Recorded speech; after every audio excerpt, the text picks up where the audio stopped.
मग ज्या विश्वरूप दर्शनाला काल आपण बघितलं आहे, की जे विश्वरूप दर्शन जे अर्जुन सांगतोय, की मग अर्जुनाला जसं काल स्वाती माताजी आणि शुभांगी माताजी खूप छान तुमची सेवा झाली आणि खूप आनंद आहे. काल अंजली माताजी त्या दोघींनी अनुवाद वाचन केलं. खूप आनंद आहे या सेवेचा, तुम्ही नव्हतात. तर त्या आज त्यांनी 2 ते प्रश्न 2-3 विचारले होते आणि अंजली माताजी हरे कृष्ण. हरे कृष्ण. हां, माताजी, जे हां. आपण त्या दिवशी बोलत होतो, तर तुमच्यासाठी म्हणूनच मी नंतर म्हटलंच, की तुम्हाला संदर्भही पाठवायचा आहे. पण जे भगवंतांनी सांगितलंय, की मग थोडंसं आता वेळही आहे आपल्याला म्हणून 2 मिनिटं आत्ताच बोलूया, की काल जसं त्या हं. दिवशी तुम्ही म्हणालात, की मग मुलगा आणि आईचं जे उत्तर दिलंत, की मुलाच्या ठायी आई आहे. मग जे जे वडील आणि मुलाचं उदाहरण घेतलं जातं, की मग जे बीज दिलंय ते परमात्म्याने मुलांना दिलंय. आणि म्हणूनच परमात्म्यामध्ये आपण नाही, वडिलांमध्ये मुलाचे गुण असतात. पण मुलामध्ये वडिलांचं असं आपण कधीच म्हणत नाही आणि म्हणून मी तुमच्या ठायी आहे, पण तुम्ही माझ्या ठायी नाही. आलं लक्षात माताजी? हो. आलं लक्षात? तर हो, म्हणूनच हे कारण की बीज देणारा हा पिता भगवंत आहे. ही प्रकृती माता आहे आणि म्हणूनच ते बीज जे आहे त्याचे गुण क्वालिटेटिव्हली आपण भगवंतांसारखे आहोत. आणि म्हणूनच मग ते जाणायचा प्रयत्न करायचा. आध्यात्मिक स्वभाव आपल्याला जाणायचा आहे. येतंय माताजी थोडं हो, लक्षात? मी हो. कुठेतरी काल सोप्या मग रीतीने हो, नाही. तुमच्यापर्यंत पोहोचवण्याचा काल रात्री मी पुन्हा तुम्ही जे सांगितलं ते, प्रभूजीने जे सांगितलं ते, ह्या सगळ्याचा विचार केला. पुन्हा पुस्तक काढून वाचलं आणि मग मला समजलं. आणि आणि आत्ताचा हा संदर्भ तुम्हाला अजून पटला माताजी? हो, हो. हां, हां. छान मग समजलं. हेच हां, म्हणूनच म्हणजे तुमच्या पूर्णपणे प्रश्नाचं निराकरण होऊ दे हे हां. महत्वाचं आहे. हो, तर हो. काल आपण हा 11वा अध्याय बघितला, की ज्याच्यामध्ये मग अर्जुन का सांगतोय, जेव्हा शुभांगी माताजी, स्वाती माताजीने विचारलं, अर्जुनाला कुठेच शंका नाहीये हो. अर्जुन भगवंतांचे अगदी प्रिय भक्त आहेत, सखा आहेत आणि 10व्या अध्यायातच त्यांचा सगळा संभ्रम दूर झालेला आहे, की त्यांनी सांगितलं, की जे अ, अ, अ, वेगवेगळे ऋषी आहेत, व्यासमुनी, नारद मुनी, मग जे देवल ऋषी आहेत, असित ह्या सगळ्यांनी स्वतःच्या तोंडाने आणि सगळ्यांनी स्पष्टीकरण दिलेलं आहे. परंतु भगवंत प्रत्यक्ष आपल्या मुखकमलातून ज्या विभूतींचं वर्णन करतायत, कारण भगवंतांना कोणीच जाणलेलं नाहीये. ज्या देवी देवतांनी सुद्धा प्रयत्न केलेला आहे, अशा भगवंतांना जाणण्यासाठी मग जे सप्तर्षी आहेत, ऋषीमुनी आहेत, या सगळ्यांनी सुद्धा प्रयत्न केलेला आहे. परंतु या भगवंतांनी स्वतः आपल्या विभूतींचं, की मग ज्या सूचक अभिव्यक्ती, की माझं अनंत आहे हे ऐश्वर्य. कारण ज्या ऐश्वर्याला, ज्या 6 गुणांना आपण भगवंतांच्या बघितलंय, मग ती श्रीमंती, ते सामर्थ्य, ते सौंदर्य, तो संन्यास आणि या सगळ्या गोष्टी भगवंतांकडे अगदी अमाप आहेत. परंतु भगवंत म्हणतायत, की मग या अंशातून मी या सगळ्या विश्वाला व्यापलेलं आहे. मग तिथे अर्जुनाला कुठेच काही शंका नाहीये हो. परंतु अर्जुनाला हे सांगायचंय, की मग जे स्वतःला देव मनवतायत आणि जे भौतिक जगामध्ये कोणीतरी सांगतील, की आम्ही दैवी आहोत आणि आमच्यामध्ये या दैवी शक्ती आहेत, त्यांनी दाखवावं हे विश्वरूप.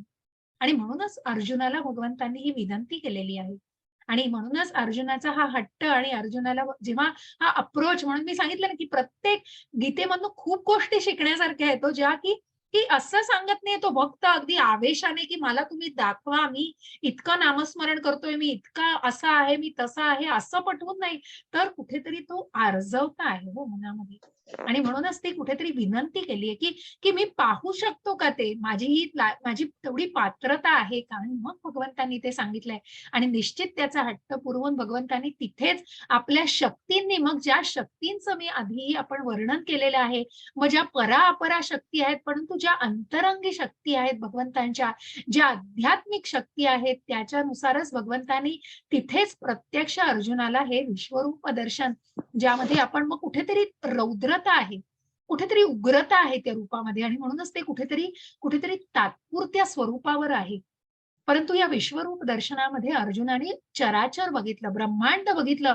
पण ते जेव्हा ते उग्र रूप बघितलं, ते मुख, त्या दाढा आणि तिथे कुठेतरी जेव्हा भगवंत म्हणतायत, या सगळ्यांचा नाश झालेला आहे. फक्त तू निमित्त आहेस.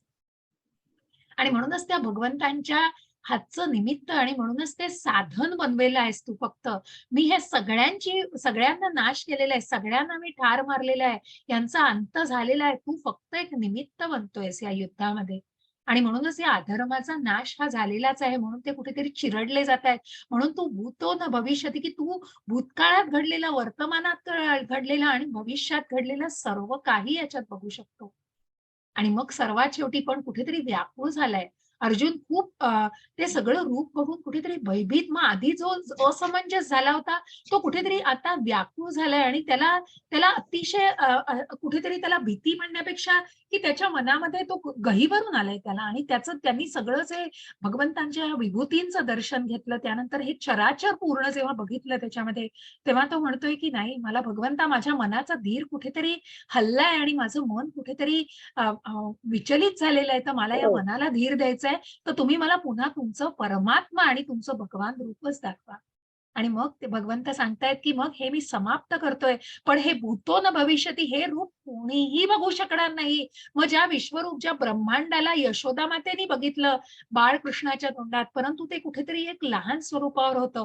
मग जे मी म्हटलं दुर्योधनाला सुद्धा त्या जेव्हा दुर्योधन साखळ दंड घालतो, की जे शांतीदूत बनून येतात, तेव्हा त्या कारागृहामध्ये सुद्धा भगवंतांनी विश्वरूप दाखवण्याचा प्रयत्न केलाय. पण विनाशकाले विपरीत बुद्धी आणि त्याची पात्रताच नाही हो तितकी, की जो जाणू शकेल भगवंतांना आणि म्हणूनच तो जाणू शकला नाही, की त्यांनी भगवंतांना जाणलंच नव्हतं. कारण जिथे अधर्माचा इतका कोप झालेला, इतका इतका अमाप म्हणजे धर्माचा ऱ्हास झाला होता आणि याचं वर्चस्व वाढलेलं होतं अधर्माचं.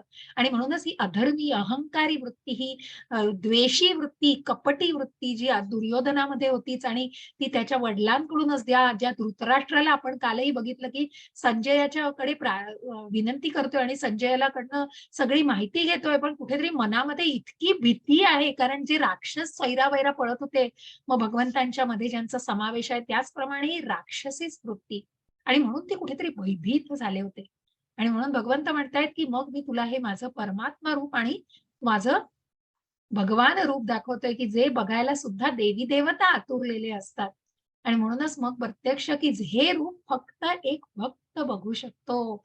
अनन्य भक्त, अनन्य साधनेने मग ही अनन्य भक्ती जी आहे, तो एक भक्तच फक्त हे भगवान रूप बघू शकतो. जो शुद्ध भक्तीमध्ये आहे, तोच हे रूप अतिशय शुद्धपणे मग त्याच्या निष्ठा आणि त्या सगळ्या टप्प्यावरून जो भगवंतांच्या भावभक्ती आणि प्रेमभक्ती, की जो अगदी भगवंतांच्या प्रेमामध्ये स्वतःला त्यांनी लीन केलेला आहे. इतका जो कृष्ण भावना भावित झालेला आहे, त्याच्या सर्व गोष्टी किंवा त्याचं नित्यकर्म, तो भगवंताला सगळीकडे स्मरतोय, असा हा शुद्ध भक्तच भगवंताला या अनन्य भक्तीने बघू शकतो आणि त्याचं हे दर्शन घेऊ शकतो. अशा या 11व्या अध्यायात आपण विश्वरूपाला बघितल्यानंतर अर्जुनाच्या मनातले प्रश्न संपत नाहीयेत आणि म्हणून अर्जुनाला भगवंतांना अर्जुन विचारतायत, की मग जर मी हे निर्विशेष तुझं हे जे रूप बघितलं आहे, ते श्रेष्ठ का मग भगवान रूप श्रेष्ठ? तर तू मला ह्याच्यातला फरक सांग आणि तू काय नक्की आहे? मय्यावेश मनो ये माम, अव्यक्त निर्विशेष ब्रह्मावर भक्ती करणारे श्रेष्ठ आहेत का मी तुला जे तुझ्या भगवान रूपावर भक्ती करतायत? मग या भक्ती, मग भगवंत खूप खूप दयाळू आहे, तो भगवंत इतके दयाळू आहेत, की भगवंतांनी तुम्हाला सगळ्यांना स्वीकारलेलं आहे आपल्याला आणि भगवंतांनी पुष्कळ ऑप्शन्स दिलेत, इतके ऍडजस्ट करतायत भगवंत आपल्यासाठी, की मग तुम्ही या प्रगतीमध्ये, आध्यात्मिक प्रगतीमध्ये तुम्ही तुम्ही हे करू शकता, ते करू शकता, की तुम्ही अनन्य भक्ती करू शकता. नाही ती केलीत तर तुम्ही साधना भक्ती करू शकता. नाही ती केली तर तुम्ही निष्काम कर्म करा. निष्काम कर्म जमलं नाही तर तुम्ही ध्यान करा. नाहीतर तुम्ही ज्ञान घेऊन ध्यान करा आणि मग पुढे जाऊन ते कर्माची फळं भगवंतांना अर्पण करणं, किती त्याच्यामध्ये महती आहे हे भगवंतांनी टप्प्यांमध्ये सांगितले. असे भगवंत आपले खूप खूप खूप ऍडजस्ट करतायत हो आपल्याला. आपण नाही करत आहे काही. तर भगवंत आपल्याला खूप ऍडजस्ट करतायत. ह्या मनातला आपला जो संभ्रम आहे ना, तो काढा. की ज्यांना जाणायचंय, मग ज्या परमात्म्यांना, परमेश्वराला जाणायचंय, त्यांनी सगळ्या रूपामध्ये तुम्हाला स्वीकारलेलं आहे. म्हणजे ज्या काही रूपात तुम्ही त्यांना स्मरताय, त्याला स्वीकारलेलं आहे. आणि म्हणूनच मग शेवटी भगवंत सांगतायत, की मला कोण प्रिय आहे? मग मला कसा भक्त प्रिय आहे आणि मला या भक्ताचे गुण भगवंतांनी सांगितलेले आहेत. समशत्रौन मित्रेच, मग जो शत्रूला आणि मित्राला सुद्धा समानतेने बघतोय. चिंता आणि भय यांनी न ग्रासता सुखातही हुरळून जात नाहीये, दुःखातही होरपळून निघत नाहीये. कारण कुठेतरी त्यांनी तो समतोल राखलेला आहे. अशा या भक्ताला आपल्याला जाणायचं. आणि असा हा सुंदर 12वा अध्याय भगवंत माताजींनी अध्याय वाचन केलेलंच आहे. तर आपण पुढे जातोय. अर्जुन उवाच एवं सततयुक्ताये भक्तास्त्वां पर्युपासते ये चाप्यक्षरं व्यक्तं तेषां के योगवित्तमाः. हरे कृष्ण माताजी. हरे कृष्ण माताजी. अर्जुनाने विचारले, कोणते अधिक परिपूर्ण मानले जाते? जे तुमच्या भक्ती सेवेत योग्यरित्या व्यक्त आहेत किंवा जे अव्यक्त ब्रह्माची पूजा करतात ते अव्यक्त आहेत. हरे कृष्ण माताजी. हरे कृष्ण. मग हा प्रश्न बघा, भक्तीच्या शेवटच्या टप्प्यावर आहोत आपण आज. हा जो 12वा अध्याय आहे, हा भक्तीचा शेवटचा टप्पा आहे. इथेच अर्जुनाने हा प्रश्न का विचारलाय बघा. कारण ज्या अर्जुनाने भगवान रूपावरच प्रेम केलेलं आहे, जो भगवंतांचा लाडका भक्त आणि प्रिय सखा आहे, त्यांनी तो कोणा एनर्जीशी बोलत नाहीये, तो कोणा शक्तीशी बोलत नाहीये, तो प्रत्यक्ष भगवंतांशी बोलतोय. आणि या भगवंतांशी ज्या भगवान रूपामध्ये त्यांनी भगवंतांना स्मरलेलं आहे, मग असा अर्जुन भगवंतांना विचारतोय की मग तुमचं जे अव्यक्त रूप आहे, जे ब्रह्मरूप आहे, त्याला तुम्ही ते श्रेष्ठ मानलं जातं किंवा त्याला पूजा करणारे श्रेष्ठ आहेत का? मग हे जे तुमचं व्यक्त रूप आहे आणि भगवान रूप आहे, असा प्रश्न अर्जुनाला पडलेला आहे. मग भगवंत सांगतायत, श्री भगवान वाच मय्यावेश मनो ये मां नित्ययुक्ता उपासते श्रद्धया परयोपेतास्ते मे युक्ततमा मताः. हरे कृष्ण माताजी. हरे कृष्ण. धन्य भगवान म्हणाले, ज्याचे मन माझ्या वैयक्तिक स्वरूपावर स्थिर आहे, नेहमी महान आणि दिव्य श्रद्धेने माझी उपासना करण्यात मग्न आहे, तो मी सर्वात परिपूर्ण मानतो. हरे कृष्ण. हरे कृष्ण.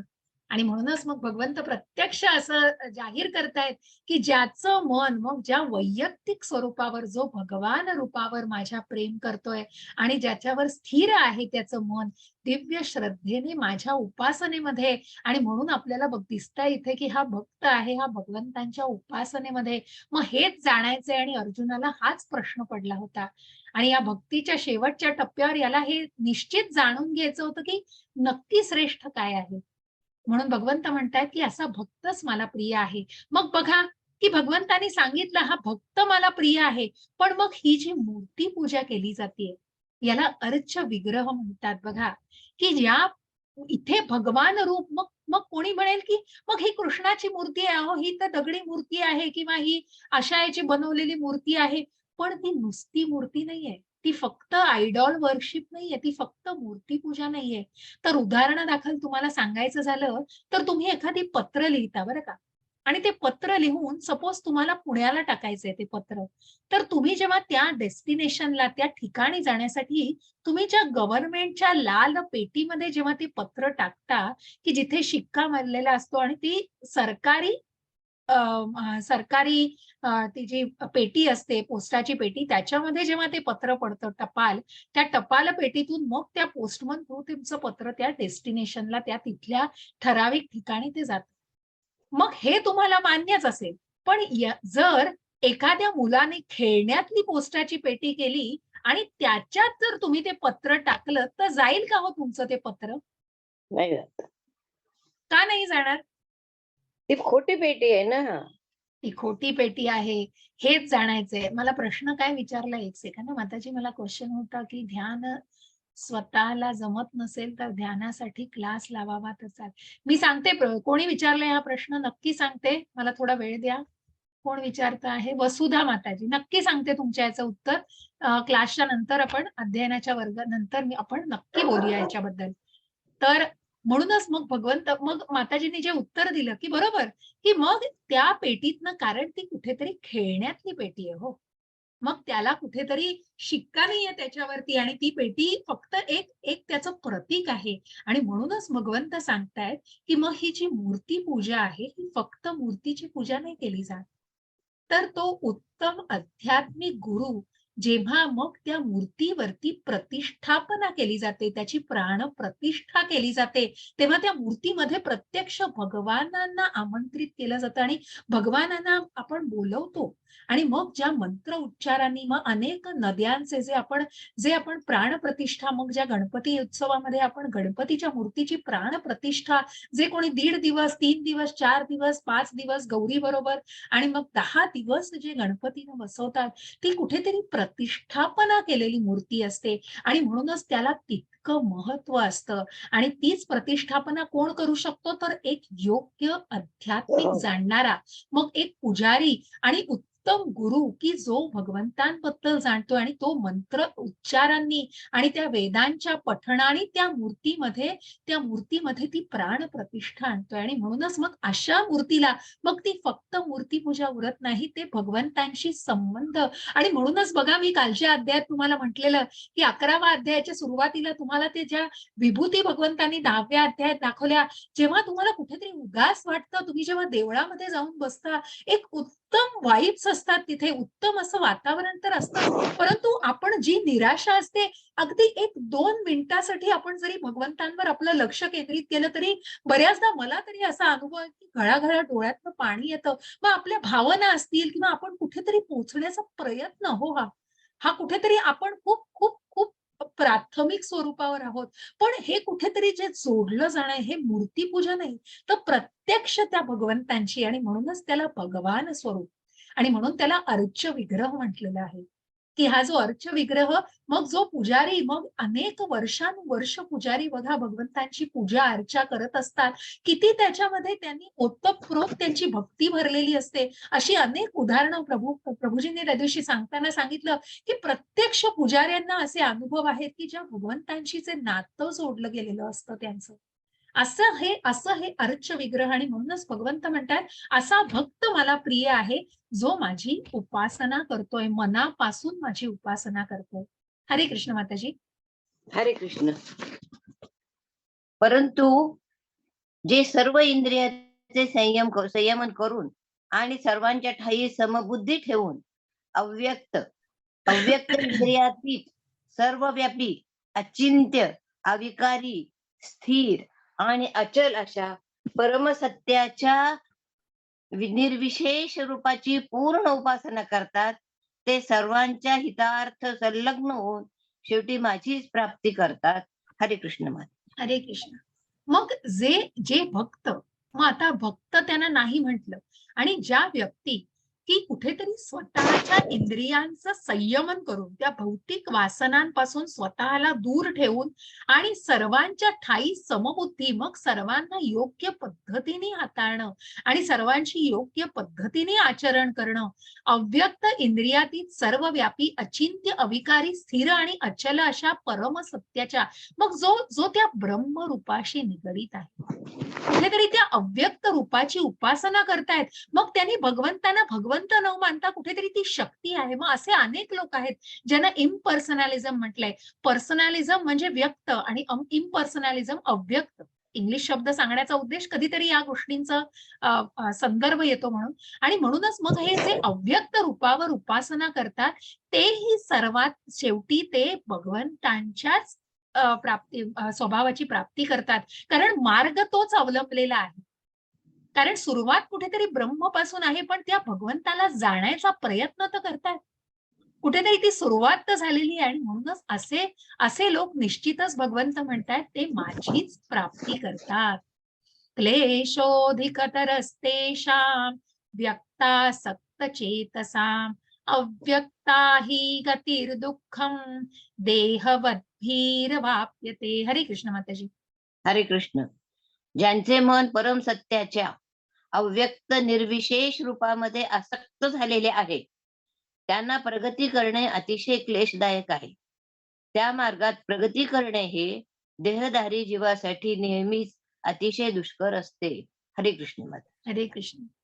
मग ज्यांनी स्वतःला अजूनही मी शरीर आहे, जे कुठेतरी परमसत्याच्या अव्यक्त रूपामध्ये आसक्त आहेत आणि ज्यांनी शक्ती मानलंय, पण त्यांची प्रगती करणं का खुंटलंय? कारण कुठेतरी देहधारी भावनेमध्ये येत अजून. मी शरीर आहे आणि मग सगळ्याच्या दैनंदिन क्रियेमध्ये या फक्त देहधारी भावनेमध्येच तो मनुष्य जगत असतो. मग त्याच्यासाठी मात्र हे आत्मा, मग तो आत्मा आणि त्या परमात्म्याला जाणणं हे कुठेतरी क्लेशदायक असतं. कारण तो स्वतःला त्या भावनेमध्ये, त्या आत्मसाक्षात्कारी, त्या आत्मधारी भावनेमध्ये आणण्यासाठी त्यांनी जर प्रयासच केले नाही, तर मात्र ते सगळे प्रयत्न क्लेशदायक, ते सगळं जो मार्ग आहे, ती प्रगती जी कुठेतरी होणार असेल, ती प्रगतीच खुंटेल तिथे आणि मग मात्र तो मार्ग क्लेशदायकच असेल. कारण ती व्यक्ती अजूनही कुठेतरी देहधारी भावनेमध्ये आहे. मग भगवंत म्हणतायत, की देहधारी भावनेमध्ये मग तुम्ही मी देह आहे आणि मी शरीर आहे, माझ्या या गोष्टी मला हव्यात, माझ्या त्या गोष्टींसाठी मग त्या देहासाठी सगळं कुठेतरी करण्याची कुठेतरी करण्याचा तो फॉर्म असतो आणि इतके त्याच्यामध्येच गुंतलेले असतात. मग असा देहधारी फॉर्म कुठल्या ह्याच्यासाठी? तर कुठल्यातरी अव्यक्त गोष्टीशी जोडला जाणार नाही. मग ती व्यक्त भावना आणि म्हणून अशांना सुद्धा भगवंत सांगतायत, की भगवान रूपांशी जे जोडले जाऊ शकतात, पण जे स्वतःला अजूनही त्या मार्गात आणू इच्छित नाहीत. जे अजूनही स्वतःला मी शरीर आहे, आत्मा नाही आणि परमात्म्याचा अंश असणं तर खूप दूरची गोष्ट आहे. मग त्यांच्यासाठी मात्र हा मार्ग कुठेतरी दुष्कर होऊन बसतो. ये तु सर्वाणि कर्माणि मयि सन्न्यस्य मयि सन्न्यस्य पत्परः अनन्येनैव योगेन मां ध्यायन्त उपासते तेषामहं समुद्धर्ता मृत्यु संसार सागरात् भवामि न चिरात् पार्थ मय्यावेशित चेतसाम. हरे कृष्ण माताजी. हरे कृष्ण. परंतु जे माझी पूजा करतात, जे आपली सर्व कर्मे मला अर्पण करतात आणि अनन्य भावाने भक्ती करीत माझी उपासना करतात, माझ्या ठायी मन स्थिर करून भक्तीमध्ये संलग्न होतात व माझे ध्यान करीत असतात, त्यांचा हे पार्था मी जन्म मृत्यू रूपी संसार सागरातून त्वरित उद्धार करतो. हरे कृष्ण. हरे कृष्ण. आणि म्हणूनच जे स्वतःला या भगवंतांच्या भगवान रूपावर मग ज्या आपण अर्च विग्रहाबद्दल बोललो, की जे सर्व कर्म मग जे निष्काम पद्धतीने अनन्य भक्तीने भगवंतांची उपासना करतायत, भगवंतांच्या ठायी मन स्थिर करतायत, का ज्यांचे मन, बुद्धी आणि अहंकार ही तीन गोष्टींवरच कुठेतरी कामवासना येऊ शकते हो. परंतु या सगळ्या गोष्टींना कुठेतरी इंद्रिय विषयांपासून जर दूर ठेवलं आणि त्या मनाला एक स्थिरता आणायचा प्रयत्न केला, मग ती स्थिरता फक्त या भक्तीच्या सुंदर अविट मार्गातून येऊ शकते. आणि मग जे भगवंतांचं ध्यान करतात त्यांना भगवंत, हे चित्र आपण आधीही बघितलंय, की या जन्म मृत्यूच्या ह्याच्यातनं की ज्यांनी ठरवलेलं आहे कुठेतरी आत्मसाक्षात्कारी भावनेमध्ये त्यांना यायचंय, अशांचा भगवंत निश्चितच या संसार सागरातून उद्धार करतात. मय्येव मनाधस्त्व मयि बुद्धिं निवेशय निवसिष्यसि मय्येव अत ऊर्ध्वं न संशयः. हरे कृष्ण. हरे कृष्ण. माझ्यावर म्हणजे पुरुषोत्तम भगवंतावर तुझे मन स्थिर कर आणि आपली बुद्धी गुंतवून माझ्या ठायी युक्त कर. अशा रीतीने तू निसंदेह सदैव माझ्यामध्येच वास करशील. हरे कृष्ण. हरे कृष्ण. आणि म्हणून मग भगवंत आता सांगतायत, जसं मी म्हटलं, भगवंत आता आपल्यासाठी ऍडजस्ट करायला तयार आहेत हो. ते सगळ्यांना स्वीकारलेले आहे त्यांनी. जसं म्हणाले, की ब्रह्मरूपाला सुद्धा स्वीकारलेले आणि तेही हळूहळू भगवंतांच्या त्या भक्ती मार्गावरच स्वतःला आणू शकतात. पण प्रयत्न कुठेतरी निष्ठा पाहिजे ती. आणि म्हणूनच भगवंत आता सांगतायत, की मग ह्या भक्तीच्या विविध टप्पे कुठले आहेत? तर ही जी पहिली टप्पे आहे, पहिला टप्पा ही जी आहे ही अनन्य भक्ती. बघा, ही जी आहे ही अनन्य भक्ती. कुठेतरी ती अनन्य भक्तीच्या, मग त्या अनन्य भक्तीने काय होऊ शकतं?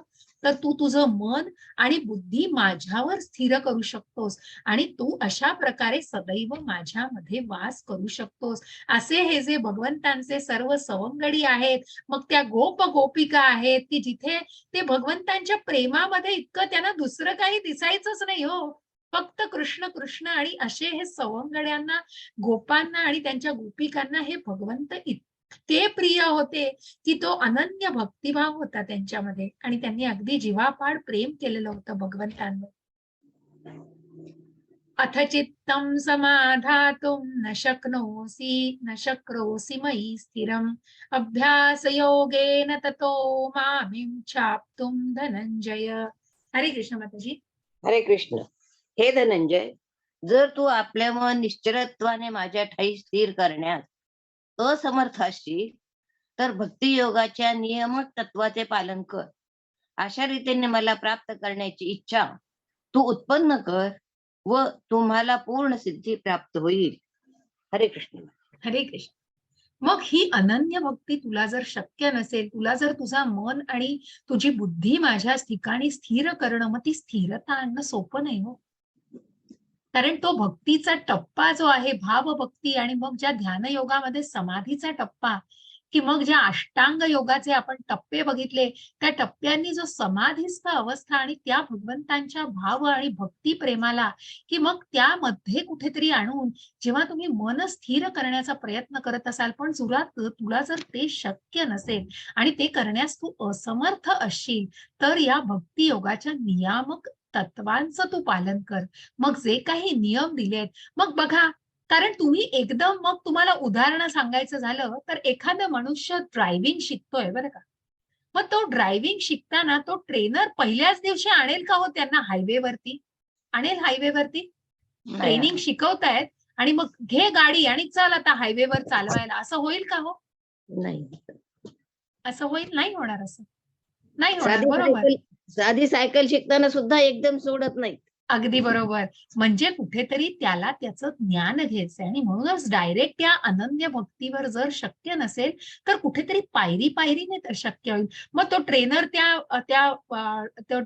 त्या मुलाला काय सांगेल, त्या व्यक्तीला काय सांगेल, तर हा डावा इकडचा मिरर तू बघ, तिकडचा मिरर, रेअर मिरर ॲडजस्ट कर.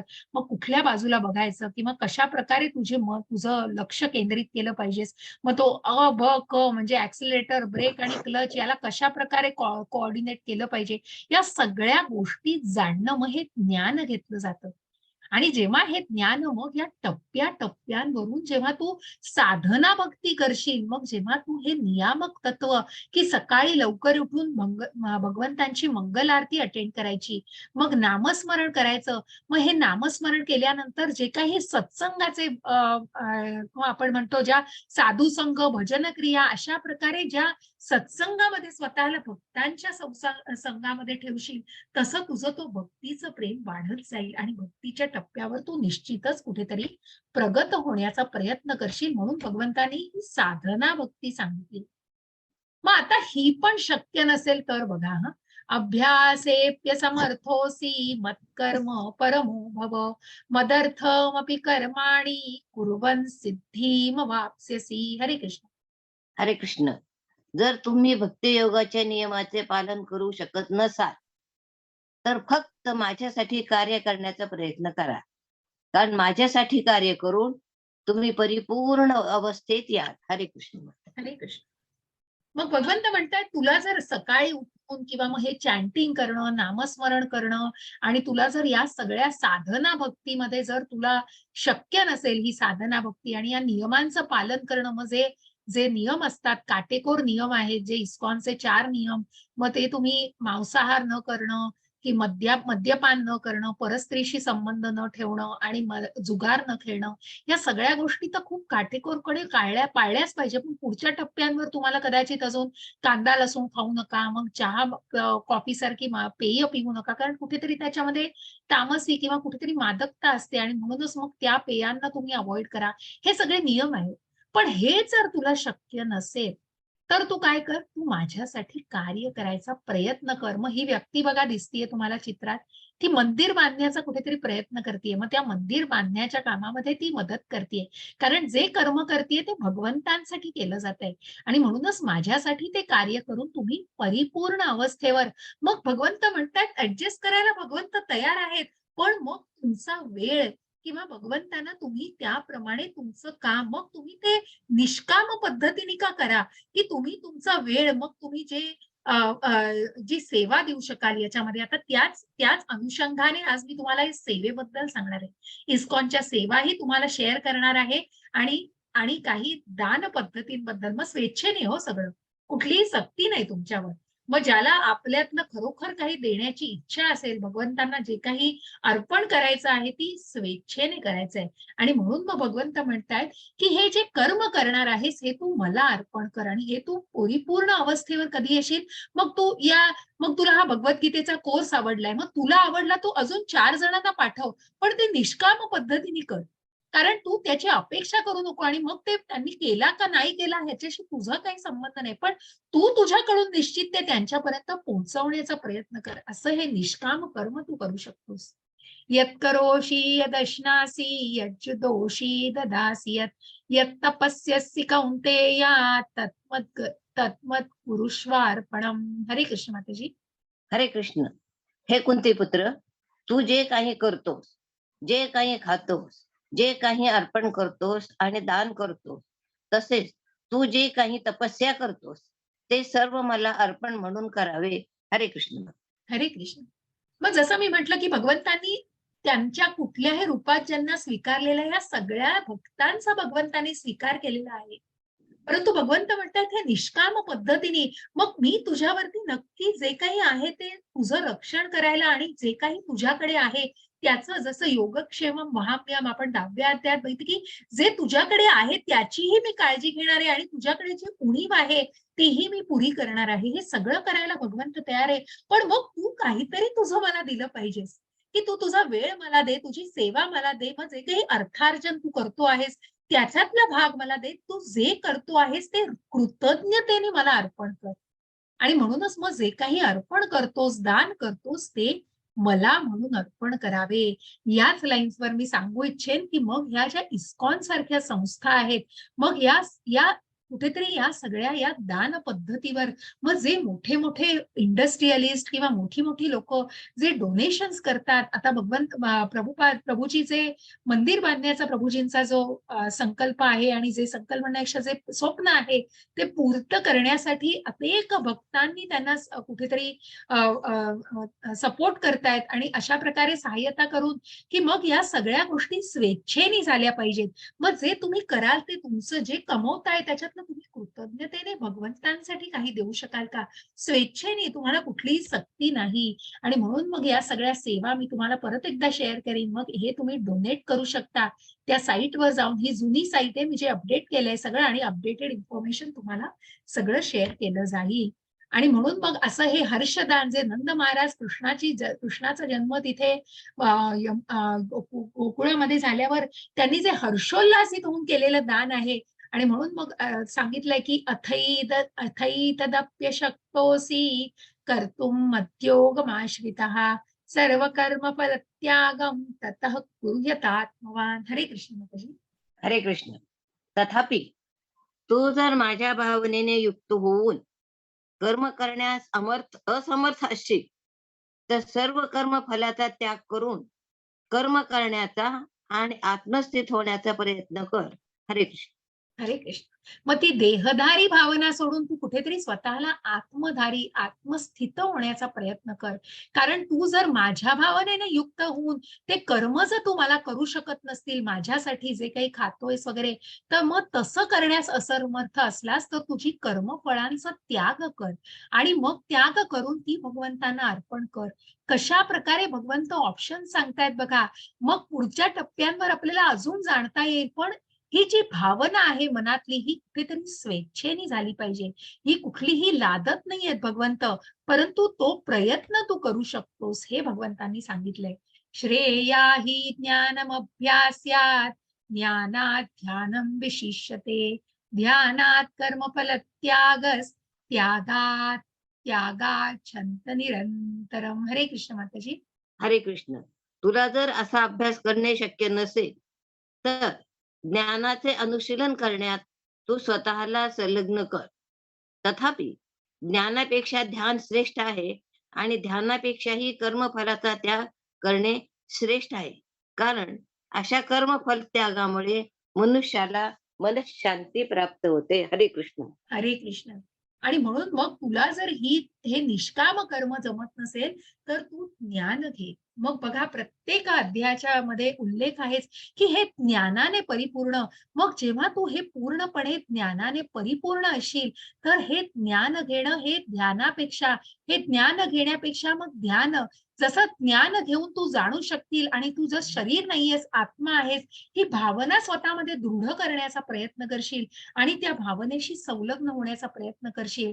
मग या ध्यानापेक्षा, ज्ञानापेक्षा ध्यान श्रेष्ठ आहे, की जी समाधिस्थ अवस्था गाठून आणि मग ज्या ध्यानापेक्षाही कर्मफळांचा त्याग तू केला पाहिजेस. आणि कारण या फलत्यागामुळे मनुष्याला मनःशांती. मग असं हे निष्काम कर्म कुठेतरी ज्ञान आणि मग ज्ञान, ध्यान आणि कुठेतरी कर्मफळांचं भगवंतांना अर्पण करणं, या गोष्टींवर आधारलेली आहे. आणि म्हणूनच भगवंत म्हणतायत, की अशा कर्मत्यागांमुळे मग मनुष्याला मनःशांती प्राप्त होते. मग भगवंत आता सांगतायत, की जे भगवंतांना प्रिय आहेत अशा शुद्ध भक्तांचे गुण काय आहेत हो? जो जीवांचा द्वेषही करत नाही, सर्व जीवांचा सुहृदय मित्र आहे. वाचा माताजी. हरे कृष्ण सर. हरे कृष्ण. जो जीवांचा द्वेष करीत नाही आणि सर्व जीवांचा हृदय मित्र आहे. जो मिथ अहंकारापासून अहंकारापासून मुक्त आहे आणि स्वतःला स्वामी समजत नाही. जो सुखदुःखामध्ये समभाव राखतो. जो क्षमाशील, सदैव तृप्त, आत्मसंयमी आहे आणि आपले मन व बुद्धी माझ्यावर स्थिर करून जो दृढ निश्चयाने भक्तीमध्ये संलग्न झालेला आहे, तो मला अत्यंत प्रिय आहे. हरे कृष्ण माता. हरे कृष्ण. मग कसा भक्त? मग याच्या आधीही उदाहरणं दिलेली आहेत बघा. याच्या पुढेही ज्ञानामध्ये आपल्याला जाणायचंय. मग ज्या स्थिताधीर मुनीबद्दल आपण बघितलं, ज्या दुर्लभ आत्म्या महात्मे, की जे इतके ज्या ईश्वरपुरीचे जे माधवेंद्रपुरी त्यांची आपण कथा त्यांच्याबद्दल आपण ऐकलं, कशा प्रकारे हा शुद्ध भक्त. मग प्रत्यक्ष प्रभुपादांचं उदाहरण, की जो जीवांचा द्वेषही करत नाही आणि ज्यांचं फक्त ध्येय एकच, की मग परिवर्तित करणं, मन परिवर्तित, ज्या हिप्पीची मनं त्यांनी परिवर्तित केली, परंतु त्यांच्यावर त्यांचा कुठलाही प्रभाव नाही. जसं आपण आधीच्या अध्यायांमध्ये, की मग या गोष्टींवर त्यांचा परिणाम होत नाही. पापकर्माचा परिणाम हा या शुद्ध भक्तांवर होत नाही. आणि जो मिथ अहंकारापासून मुक्त आहे, स्वतःला स्वामी समजत नाही, की मी कंट्रोलर आहे, मी प्रोप्रायटर आहे, मी याचा ओनर आहे, माझ्यामुळे सगळं आहे, हे जेव्हा तो समजत नाही, सुखदुःखांमध्ये समतोल साधतो, आत्मसंयमी आहे, कुठेतरी इंद्रियांचं नियंत्रण पण करायला शिकलाय, मन आणि बुद्धी भगवंतांवर स्थिर आहे, असा भक्त भगवंतांच्या भक्तीमध्ये संलग्न असतो.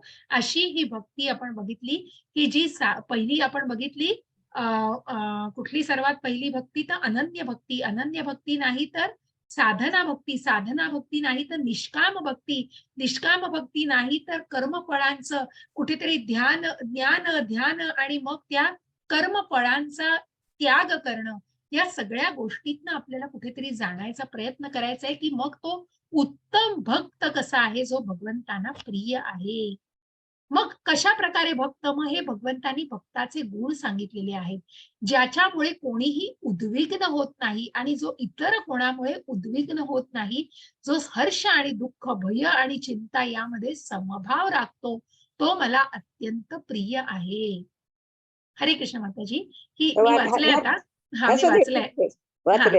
हो, हो. म्हणूनच, कारण की त्या टर्म्स मी सांगते, की मग कशा प्रकारे, मग या गोष्टीला अनुसरून हे आहे, की जिथे भागवताचं कथन चाललेलं आहे आणि प्रत्यक्ष शिवजी भागवताचं कथन करतायत, भगवंतांची स्तुती करतायत आणि ती सती माता त्यांच्या मांडीवर बसलेली आहे.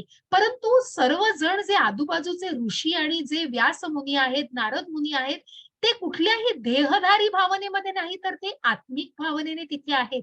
आणि म्हणून कुणाचंही लक्ष नाही त्या शारीरिक कुठे भगवंतांच्या मांडीवर सतीमाता बसल्या आहेत. परंतु हाच असाच एक शुद्ध भक्त अवकाशातूनही चाललेला असतो, जे चित्रकेतू महाराज. आणि जे चित्रकेतू महाराजही भगवंतांची स्तुती ऐकून तिथे 2 मिनिटासाठी जेव्हा थांबतात आणि शिवांकडे बघून हसतात, तेव्हा ते कुठल्या दृष्टीने, की त्यांना जो आनंद मिळतो आहे, ते जे काही वाचन केलं जात आहे, भगवंतांचं गुणगान ऐकलं जात आहे, त्यामुळे ते हास्य होतं. पण सतीमाता कुठेतरी त्याचा गैरसमज करून त्यांनी आपल्याला हसलं आहे, असा कुठेतरी गैरसमज करून त्या चित्रकेतू महाराजांना ती शाप देते सतीमाता. परंतु त्या शापालाही ते वरदान म्हणून स्वीकारतात. मग ते वृत्तासूर म्हणून त्यांचा जन्म होतो, परंतु ते कुठल्याही प्रकारे उद्विग्न होत नाहीत. ते नाहीतरी चित्रकेतू महाराज होते, कुठेतरी उलटवू शकले असते शाप, पण त्यांनी तो एक उत्तम भक्ताच्या याने स्वीकारलेला आहे आणि म्हणूनच तो मनामध्ये समभाव राखू शकतो. हरे कृष्ण माताजी. हरे कृष्ण. जो माझा भक्त साधारण दैनंदिन क्रियावर अवलंबून नसतो, जो शुद्ध, कुशल, चिंतारहित, दुःखमुक्त आणि कोणतेही फल प्राप्त करण्यासाठी महत् प्रयास करत नाही, तो मला अत्यंत प्रिय आहे. हरे कृष्ण माते. हरे कृष्ण.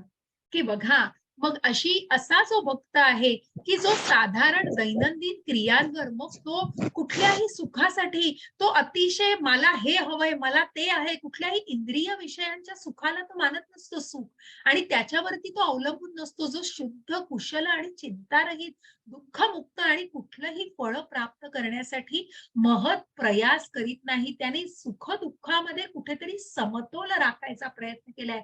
अशी ही श्रीवास ठाकूरांची खूप छान चैतन्य महाप्रभूंच्या काळातली गोष्ट आहे. या श्रीवास ठाकूर अतिशय अतिशय निर्मळ आणि शुद्ध भक्त असतात आणि प्रत्यक्ष चैतन्य महाप्रभू त्यांच्या घरी येत असतात आणि नेहमी कीर्तनाचा तो एक काळामध्ये ते ठराविक त्यांच्या घरी कीर्तन करत असतात. तर आजही त्याही दिवशी चैतन्य महाप्रभू कीर्तनाला एका रूम मध्ये होते आणि एका दालनामध्ये होते आणि दुसऱ्या दालनामध्ये त्या श्रीवास ठाकूरांच्या मुलाचं निधन झालेलं होतं आणि त्याचं शव त्या खोलीमध्ये ठेवलेलं होतं आणि तिथे ती माता रुदन करत होती, अक्षरशः ओक्साबोक्शी रडत होती. परंतु तिथे श्रीवास ठाकूर येतात आणि म्हणतात, हे काय चालवलंयस तू? हा देह येणार आहे, त्याला जायचंच आहे, म्हणूनच तू असं रुदन करू नकोस. माझ्या प्रभूंना ते डिस्टर्बिंग आहे, माझ्या प्रभूंना त्यांनी अडथळा निर्माण होईल आणि म्हणूनच तू असं रडू नकोस. तू जर अजून रडलीस तर तुला इथे तुझ्या मुलाबरोबर अजून एक शव दिसेल आणि ते शव पुन्हा दुसऱ्याचं नाही तर माझं शव असेल. माझा मृतदेह तू इथे बघशील. की किती बघा दृढता आणि त्या त्या भगवंतांसाठी चैतन्य महाप्रभू प्रत्यक्ष भगवंतांचेच अंश आणि म्हणून हा शुद्ध भक्त सांगतो आहे. परंतु मग तो पुन्हा थोड्या वेळाने चैतन्य महाप्रभूंच्या खोलीत जातो आणि तिथे महाप्रभू कीर्तन करत असतात. कीर्तन करताना 5 मिनिटांनी ते म्हणतात की मी ठाकूर मी हे करतो आहे कीर्तन, परंतु मला याच्यामध्ये रुची येत नाहीये, मला याच्यामध्ये चव येत नाहीये. मग प्रत्यक्ष श्रीवास ठाकूर सांगतात की काहीही तसं नाहीये, तुम्ही तुमचं नामस्मरण करा, कीर्तन चालू ठेवा. तरी थोड्या वेळाने ते म्हणतात की मला माझ्या ध्यानामध्ये आज चव येत नाहीये. आणि मग मात्र ते न राहावून दुसऱ्या दालनामध्ये जेव्हा जाऊन बघतात तेव्हा ते आवासून तिथे उभे राहतात आणि ते म्हणतात, हे काय बघतोय मी आणि हे तू मला का नाही सांगितलं ठाकूर? की तू हे श्रीवास ठाकूरांना म्हणतात की का तू मला हे सांगितलं नाहीस की तुझ्या मुलाचा मृत्यू झालेला आहे. परंतु श्रीवास ठाकूर काहीही बोलत नाहीत आणि ते म्हणतात की फक्त एवढंच सांगतात, महाप्रभू का तुम्ही माझी चेष्टा करताय? अहो जिथे तुम्ही आहात, प्रत्यक्ष परमेश्वर आहे, तिथे काय अशुभ घडू शकतं? तर यात अशुभ असं काहीच घडलेलं नाहीये इथे. आणि मग मात्र ते ऐकून चैतन्य महाप्रभू इतके प्रसन्न होतात, ते कडाडून मिठी मारतात श्रीवास ठाकूरांना आणि मग त्याच्यानंतर त्या मोक्षाच्या मार्गावरती त्यांनी त्यांच्या मुलाला मग त्यांच्या मुलाला जीवदान दिलं जातं. ही माता इकडे जी रुदन करत असते तिलाही भगवंत मोक्षप्राप्तीचा मार्ग मिळेल म्हणून सांगतात. अशा प्रकारे मग त्या मुलाला आणि त्या श्रीवास ठाकूरांच्या कुटुंबाला एक कुठेतरी आशीर्वाद आणि भगवंतांचं जे काही भगवंतांपासून मिळतं आहे या सगळ्याचा लाभ ते घेऊ शकतात. असे हे कुशल, असे हे अत्यंत अत्यंत असे जाणकार भक्त आणि अत्यंत अनन्य भक्तीमधले भक्तच ह्या गोष्टीला जाणू शकतात. हरे हरे कृष्ण. कृष्ण माताजी. हरे कृष्ण. जो हर्षित होत नाही किंवा दुःखही करीत नाही, शोकही करीत नाही किंवा आकांक्षाही करीत नाही आणि ज्याने शुभाशुभ गोष्टीचा त्याग केला आहे, असा भक्त मला अत्यंत प्रिय आहे. हरे कृष्ण. हरे कृष्ण. बघा भगवंत सांगतायत की कोण मला प्रिय आहे. मग जो प्रल्हाद महाराज बघा, जे भगवंतांचे लाडके भक्त, त्या भक्ताच्या रक्षणासाठी ते त्या खांबामधून प्रकट झालेले आहेत हो.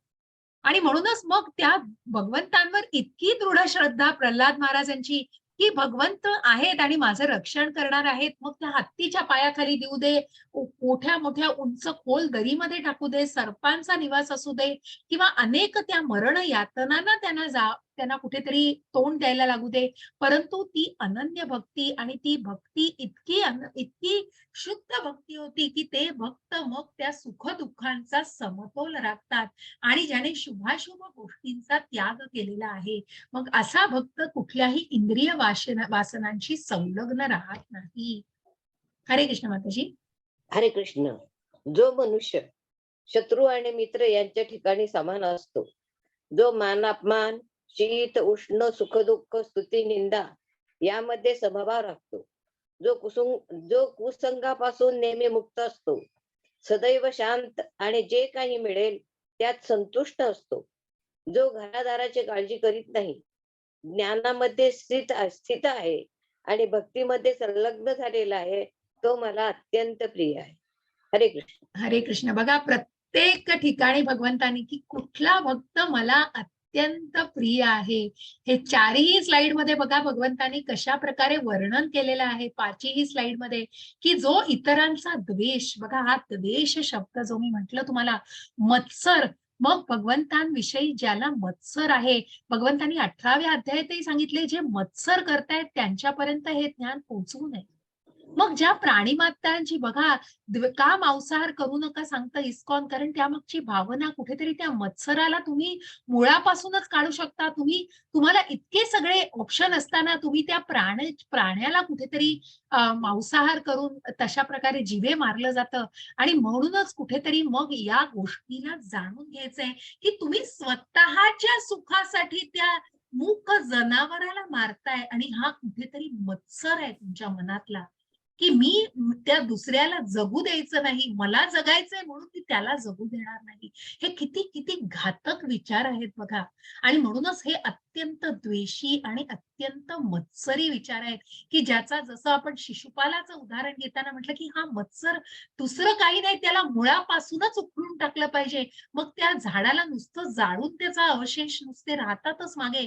त्याला मुळापासून त्या बीजालाच त्या झाडालाच उखडून काढलं पाहिजे आणि तरच ते मूळ तिथून नाहीसं होईल. आणि म्हणूनच असे अत्यंत प्रिय भक्त भगवंतांनी सांगितलेत की मला प्रिय आहेत.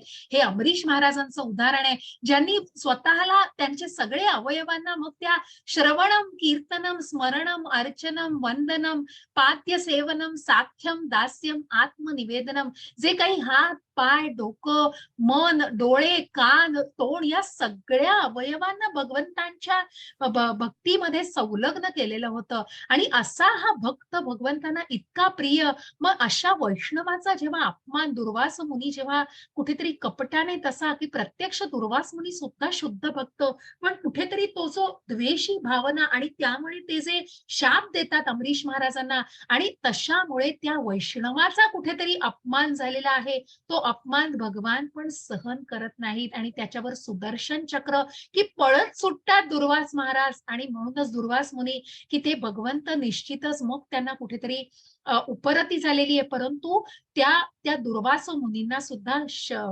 क्षमा नाही, कारण वैष्णवाचा अपमान हा अतिशय घोर अपमान आहे आणि त्यासारखं दुसरं पाप नाही. आणि म्हणूनच मग अशा भक्तीमध्ये जो संलग्न असतो अशा भक्ताला भगवंत निश्चितच तारून नेतात.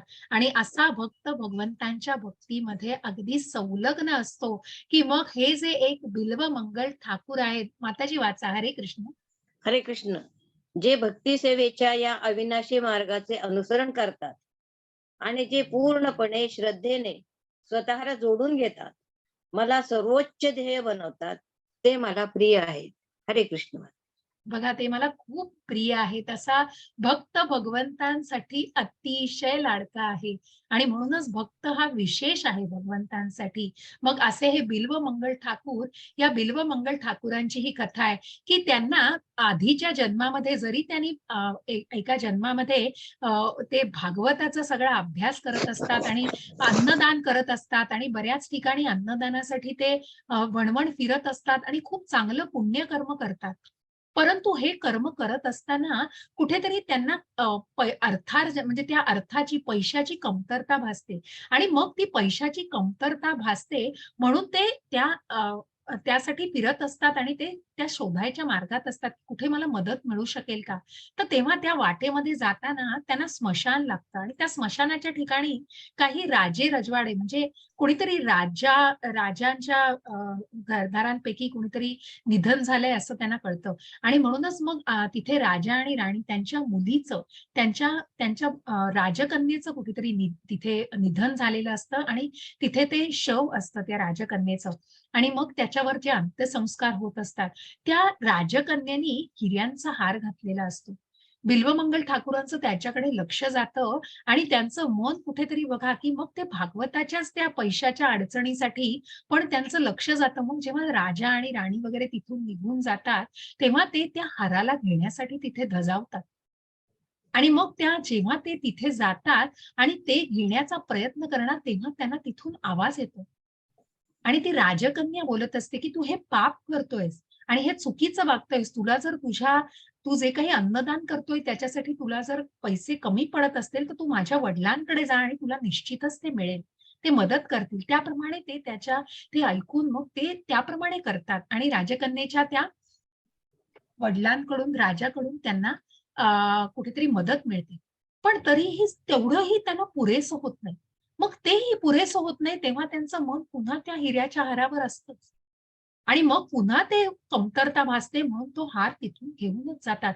परंतु तिथे ती राजकन्या त्यांना शाप देते, की "तू या जन्मामध्ये जरी पुण्यकर्म केलं असशील, तरी तुला निश्चित पुढचा जन्म हा अ, अ, कुठेतरी चुकीच्या मार्गाने जाणारा असेल आणि म्हणूनच मग त्यासाठी तुला मोक्ष मिळण्यासाठी तुला पुढचे काही जन्म घ्यायला लागतील. आणि असा शाप त्याला मिळतो. आणि मग बिल्वमंगल ठाकूर जेव्हा त्या जन्मातून पुढच्या जन्मात प्रवेश करतात, तेव्हा त्यांना स्त्रीगमनाचा तो शाप मिळतो. ते वेश्यागमन, स्त्रीगमन करत असतात.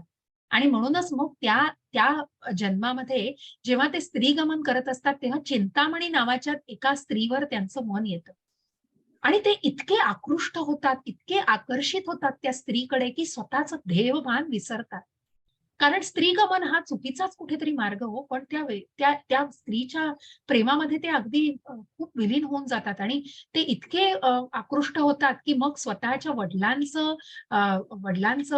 निधन होतं. ते श्राद्ध विधी करून ते इतके पटापट उरकतात आणि त्या स्त्रीला भेटण्यासाठी आसुसलेले असतात.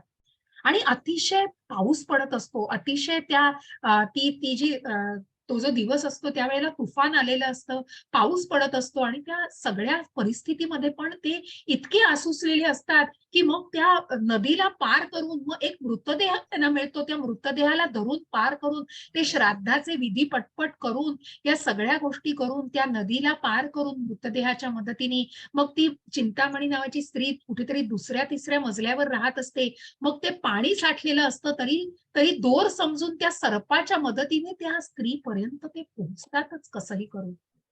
आणि मग त्या स्त्रीपर्यंत पोहोचतात आणि ती स्त्रीला दरवाजा खटखटवतात. तेव्हा ती स्त्री दार उघडते चिंतामणी. आणि ती चिंतामणी दार उघडते आणि म्हणते, की "कसे काय तुम्ही आलात इतक्या या तुफानामध्ये? इतका हा पाऊस पडतोय, इतकं सगळं पूरग्रस्त, सगळं पुराचं वातावरण झालंय." मग ते सांगतात, "मी असं-असं सगळं करून आलेलो आहे. माझ्या वडिलांचं श्राद्धविधी पटपट आटपून असा-असा मृतदेहाला मी समजलं असं आणि मी सर्पांच्या मदतीने तुला चढवून हे सगळे प्रयास करून मी आलोय तुला भेटायला आणि तू मला आत घेत नाहीयेस." मग ती चिंतामणी स्त्री म्हणते, "इतके प्रयास तुम्ही केले माझ्याकडे येण्यासाठी, पण हेच जर तुम्ही भगवंतांना प्राप्त करण्यासाठी केलेत, तर तुम्ही आज कुठे असाल?" हे दुसरं-तिसरं कोणी नाही तर त्या चिंतामणीच्या रूपामध्ये त्यांच्या आधीच्या जन्मातला त्यांचा आध्यात्मिक गुरु त्यांच्याशी बोलत असतो आणि तो गुरु कुठेतरी त्यांना त्या जन्मामध्ये त्या त्या आधीच्या जन्माचं कुठेतरी पुण्यकर्म आठवून देतो आणि म्हणतो, की "तू हे काय करतो आहेस?" आणि म्हणून मग त्यांना आता कुठेतरी खडबडून ते जागे झालेले आहेत आणि मग त्या जागे झाल्यामुळे ते तिथून पसार होतात, ते तिथून पळ काढतात आणि ते भगवी वस्त्र धारण करून भगवंतांच्या मार्गाला कुठेतरी ऋषिकेश, हरिद्वाराच्या मार्गाला लागतात. पण बघा पंखा बंद केल्यानंतर पंख्याचं बटन बंद करतो तेव्हा ते पूर्ण खटकन बंद नाही होतो. हळू फिरतं ते पंख्याचं बटन आणि पंखा तो हळू फिरत मग बंद होतो. तसं ते बिल्वमंगल ठाकूरांचं मन हे पूर्णपणे अजून त्या स्त्री गमनावरनं हटलेलं नव्हतं आणि म्हणून तेव्हा ते त्यांच्या मार्गामध्ये असतात, तेव्हा पुन्हा एका स्त्रीकडे आकर्षित होतात. त्या स्त्रीच्या मागे-मागे जातात आणि मग ती स्त्री मात्र घाबरून आतमध्ये जाते, पण ह्यांनी वस्त्र भगवी धारण केलेली असतात. मग त्या स्त्रीचा पती विचारतो, "बाबा काय हवंय तुम्हाला?" तेव्हा ते म्हणतात, की "मला तुमच्या पत्नीशी बोलायचंय." ती पत्नी घाबरत बाहेर येते हो. आणि मग ती बाहेर आल्यानंतर बिल्वमंगल ठाकूर तिला म्हणतात, की "मला तुमच्या डोक्यामधली जी पिन आहे ना, आकडा तो मला द्या जरा." ती स्त्री घाबरलेलीच असते, परंतु तो आकडा काढून देते बिल्वमंगल ठाकूरांना आणि तो आकडा ते घेतात आणि स्वतःच्या डोळ्यात खुपसतात. आणि आपल्या इंद्रियांना आपले डोळे तिथल्या तिथे काढतात आणि त्या डोळ्यात खुपसून त्यांचे डोळे निकामी होतात. आणि हे करण्याचा उद्देश कारण जी इंद्रिय बघा, जी ज्ञानेंद्रिय, मग मी भगवंतांच्या मार्गाला आता चाललोय, मला अजूनही का मी पूर्ण जात नाहीये? का ही ज्ञानेंद्रिय मला अडथळा बनताय? हा अडथळाही मी दूर करणार आणि म्हणूनच जे भक्ती सेवेच्या अविनाशी मार्गाचं अनुसरण करतात आणि पूर्ण श्रद्धा, मग ती पूर्ण श्रद्धेसाठी ती ज्ञानेंद्रिय, मग त्या इंद्रियांना त्या कामवासनेमध्ये जाऊ इच्छितात, त्यांनाच दूर करून टाकतात मार्गावरून. असा भक्त भगवंतांना प्रिय आहे आणि म्हणूनच हे बिल्वमंगल ठाकूर जेव्हा भजनं गाता आहेत भगवंतांच्या त्या त्या पुण्य पवित्र ठिकाणी, तेव्हा प्रत्यक्ष भगवंत येऊन ती भजनं ऐकतायत हो. कारण कुठेतरी पापी मार्ग, मग ज्या मृगारींचे मृगारी ऋषी झाले, ज्या वाल्याचा वाल्मिकी झाला, मग पापकर्म केली कारण त्या शापामुळे ती केली. पण निश्चितच आता या जन्मामध्ये त्यांना जी उपरती होऊन त्यांनी स्वतःच्या इंद्रियांचं नियंत्रण करून त्यांनाच मार्गातनं हटवलेलं आहे. असा हा भक्त मात्र आता फक्त श्रद्धायुक्त त्या भक्तीच्याच टप्प्यावर आणि भावभक्ती आणि प्रेमभक्तीच्या टप्प्यावर निश्चित पोहोचू शकतो. आणि असे भगवंतांना प्रिय भक्त निश्चितच प्रिय आहेत. अशा या भक्तीचा इतका सुंदर आणि अविनाशी म्हणजे इतका हा अवीट गोडीचा मार्ग आहे आणि आपण तो जाणून घ्यायचा प्रयत्न केलेला आहे. असे हे भक्तीचे मार्ग आणि भगवंतांनी आपल्याला ऑप्शन्स देऊन या भक्तीच्या मार्गावरून तुम्हाला मी निश्चित सांगू इच्छिते, की मग तुम्ही निश्चितच या सेवेच्या मार्गामध्ये आज अंजली माताजी आपल्या बरोबर आहेत.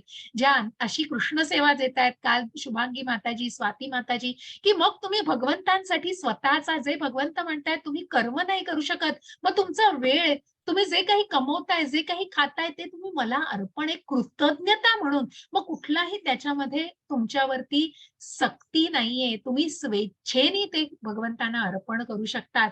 मग जो तुमचा वेळ आहे, आज 2 वर्ष झाले मी बरोबर नोव्हेंबरमध्येच मी 20 मध्ये या इस्कॉनशी जोडली गेलेली आहे. आज 2 वर्ष झाले तरीही ती संलग्नता इतकी कुठेतरी त्या त्या टप्प्यांवरून खरोखर प्रामाणिकपणे मी तुम्हाला माझा अनुभव सांगते, की मग मी इस्कॉन म्हणजे काय हे सुद्धा मला नीट, की मी फक्त मुंबईमध्ये राहते तर इस्कॉन जुहूला मी 2-3 वेळा गेले होते आणि तिथे दर्शन घेऊन तो जो एक अनुभव घेतला होता. परंतु ही संलग्नता आणि ज्या नामस्मरणामध्ये आणि ज्या कृष्ण सेवेमध्ये मग मी सुरुवात खूप छोट्याशा टप्प्यापासून, की कुठेतरी रजिस्ट्रेशन जे तुम्ही करता ना रजिस्ट्रेशन 18 दिवसांसाठी, त्या रजिस्ट्रेशनमध्ये कुठेतरी मदत करण्यासाठी मी त्या सेवेला आरंभ केला. मग कुठेतरी संस्कृतवर थोडंसं वाचन आहे म्हणून मग कुठेतरी श्लोकांचं वाचन केलं जसं माताजी आत्ता करतात. अशा अनेक मग प्रत्यक्ष नामनिष्ठ प्रभूजींच्या क्लासमध्ये मी जिथे शिकलेले आहे. मग त्यानंतर अनेक अशा अध्ययन वर्गातल्या ज्या काही शिक्षिका होत्या, त्यांना ती सेवा देण्याचा प्रयत्न केला आणि मग त्या रजिस्ट्रेशनमधनं मग तिथे आम्ही बऱ्याच गोष्टी शिकायला मिळाल्या.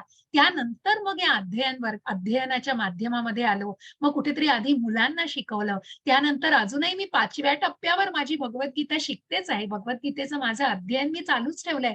पण ही जी सेवा आहे आणि या सेवेमधनं जे मला अनुभव आलेले आहेत, त्याच्यासाठी माझ्याकडे शब्द अपुरे आहेत. मग जे काही आपल्यामध्ये आपण जे काही ट्रान्सफॉर्मेशन आपल्यामध्ये जी परिवर्तन बघतो, त्यामध्ये स्वतःलाच आपण ती अनुभूती घेऊ शकतो आणि आपण स्वतःच ती प्रचिती घेऊ शकतो. मग याच्यात अतिशयोक्ती खरंच काही नाहीये. पण ही जी सेवा आहे आणि हा ज्या आध्यात्मिक मार्गावरती आपली प्रगती आहे, मग इथे कुठेतरी श्रद्धा पाहिजे होती. ती श्रद्धा असेल तरच आपण पुढे नेऊ शकतो. कारण त्या भगवंतांना आपण जाणण्याचा निदान प्रयत्न करू शकतो. आणि म्हणून ह्या सेवेच्या माध्यमातून तुम्ही भगवंतांशी जोडले जाऊ शकता. मग इथे कुठेतरी तुम्ही जेव्हा ती कमिटमेंट देता, त्या कमिटमेंटमध्ये कुठेतरी शिकता हो तुम्ही काहीतरी. आणि अशा या माध्यमातून तुम्ही आध्यात्मिक मार्गावर निश्चित हळू-हळू, हळूहळू त्या बेबी स्टेप्स असतात हो मग. मग तुम्ही ती प्रगती निश्चित आपण सगळे भौतिक जगात आहोत. आपण या भौतिक जगामध्ये आपल्या सगळ्या कमिटमेंट्स भगवंत प्रत्यक्ष सांगतायत, की तुमच्या सगळ्या तुम्ही कर्तव्य पार पाडा. त्याच्यापासून कुठेही ढळू नका. आणि मग निश्चितच या कर्तव्यांना पार पाडणं हाही एक यज्ञ आहे. तुम्ही त्या कर्मातूनही मला तुम्ही ते प्राप्त करू शकता. पण ही जी सेवा आहे, मग तुम्हाला वेळ नाही ही कारणं मी नाही ऐकू शकणार. मग नामनिष्ठ प्रभूजी स्वतः सांगतात, की सकाळी 5 वाजल्यापासून रात्री 11 पर्यंतच्या आपल्या वेळेचं जर आपण नियोजन बघितलं, तर आपण कुठे वेळ वाया घालवतो हे जेव्हा बघू, तेव्हा आपण हे कारण कुणालाच सांगणार नाही.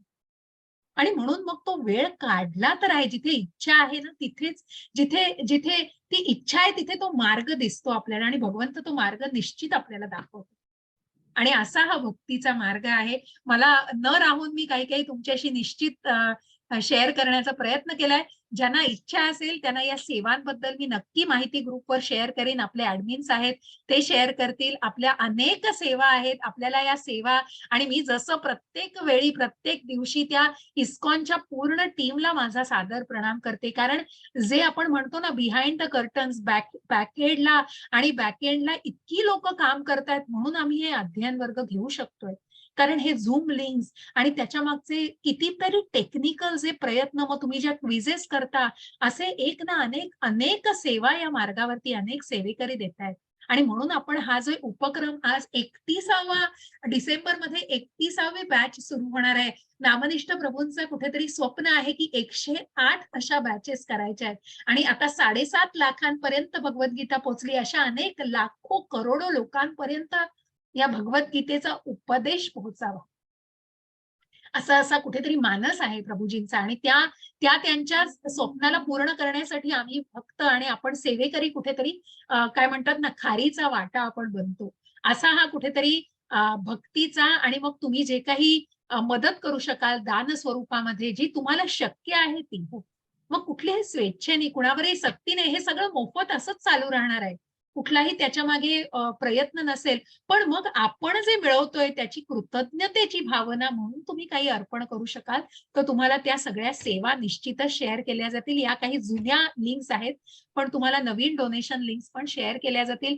ज्यांना इच्छा असेल त्यांनी निश्चितच कारण नवीन मंदिराचं बांधकाम केलं जातंय मंगलोरच्या आणि प्रभूजींचा मानस आहे, की लवकरात लवकर ते मंदिर पूर्ण होऊन त्याच्यातनं त्या माध्यमातून प्रभूची खूप आध्यात्मिक प्रवास आणि आध्यात्मिक त्यांना अध्ययन वाढवायचंय.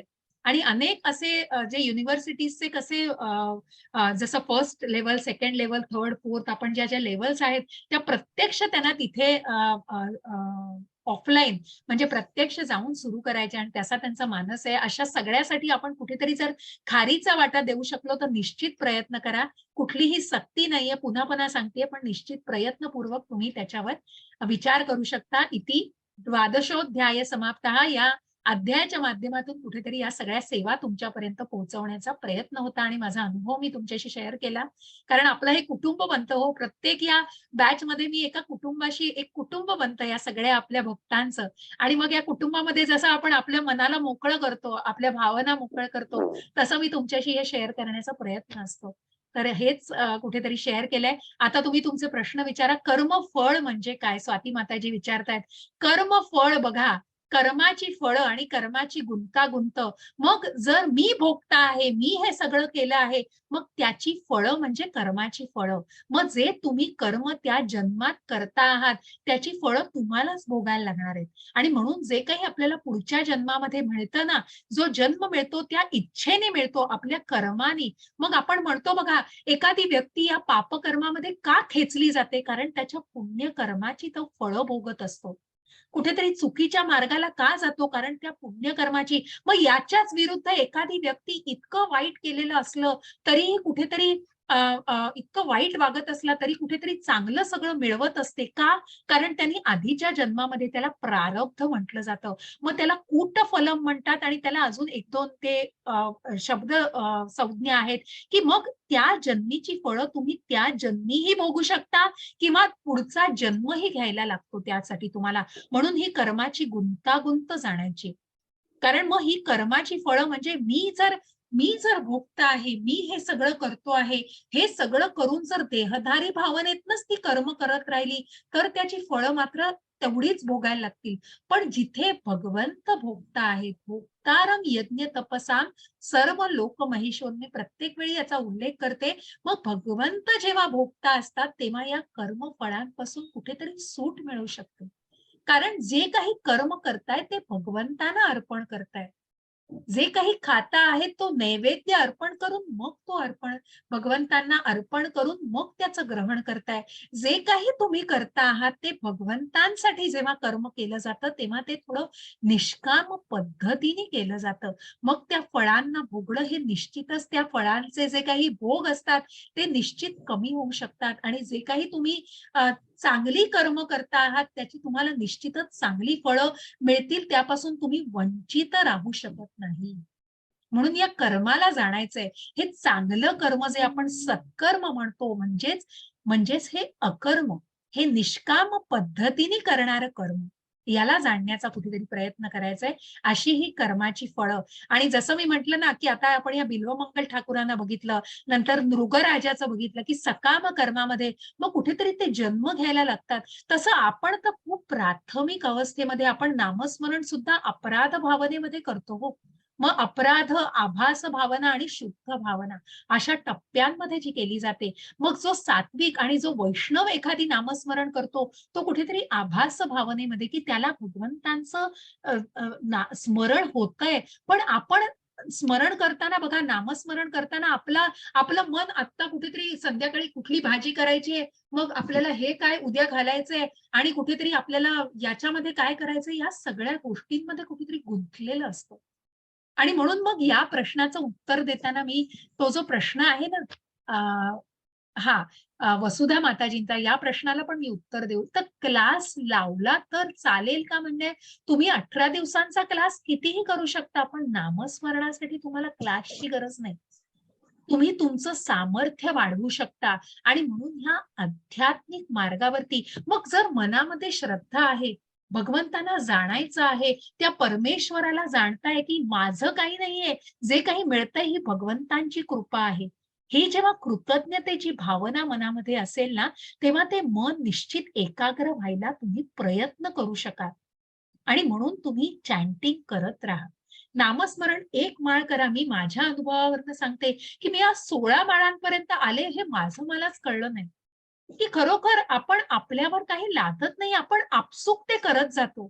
ज्या आध्यात्मिक मार्गावरती तुम्ही जेव्हा या 18 दिवसांच्या क्लासला पुन्हा याल, मग दुसऱ्या टप्प्यावर जाल, मग तिसऱ्या टप्प्यावर जाल आणि तुमचा आध्यात्मिक अभ्यास जेवढा वाढवत राहाल, तितकं तुमचं सामर्थ्य आपोआप वाढेल माताजी.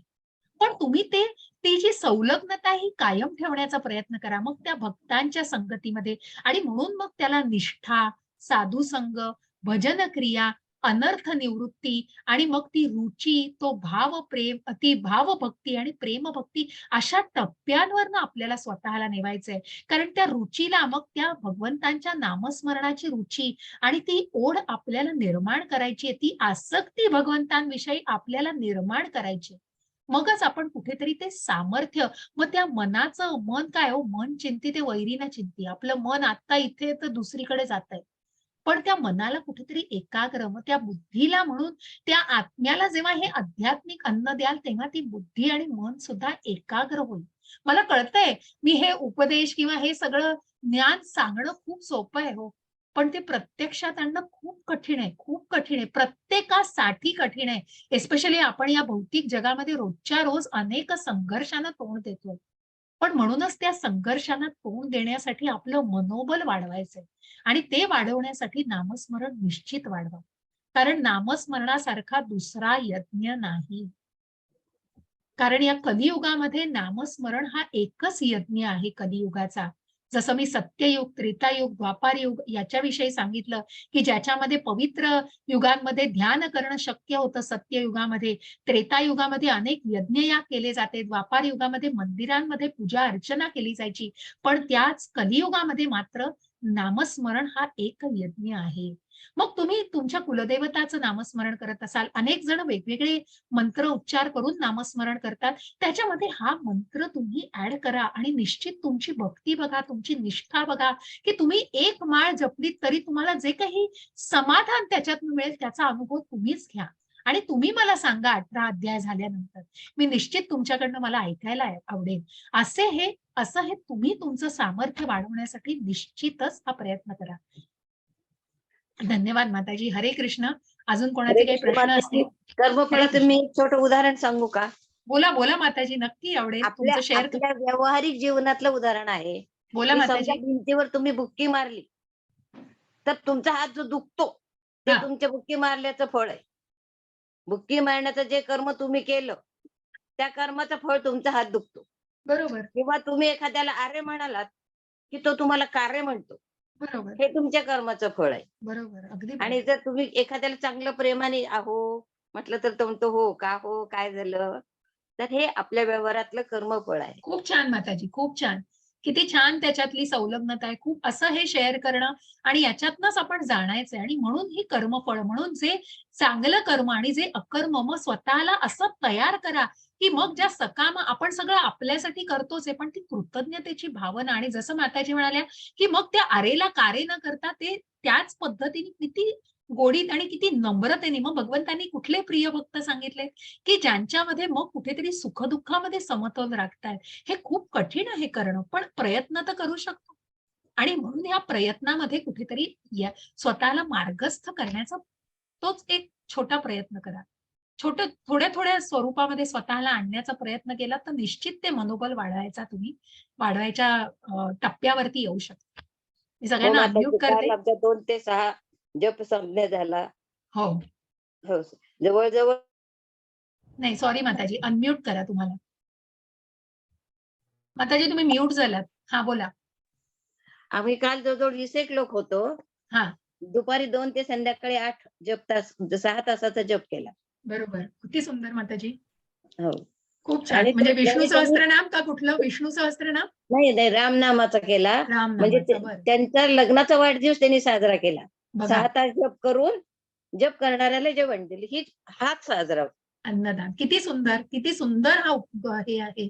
म्हणजे खूपच सुंदर, की त्याच्यातनं काय मिळालं ते त्यांनाच त्यांचं समाधान आणि एक वेगळाच आनंद जो मिळतो, त्याची हो. वेगळीच व्याख्या आहे खरोखर. म्हणजे जप सगळ्यांनी मौनात जप, एक शब्द बोलायचा नाही, काही नाही. शांतपणे देवापुढं, शांतपणे. गुरुमाऊली पुढे दिवा लावून, उदबत्ती लावून सगळ्यांनी मौनात जप केला 6 तास. खूप नंतर सुंदर. लग्नाच्या शुभेच्छा दिल्या, जेवण करून आले.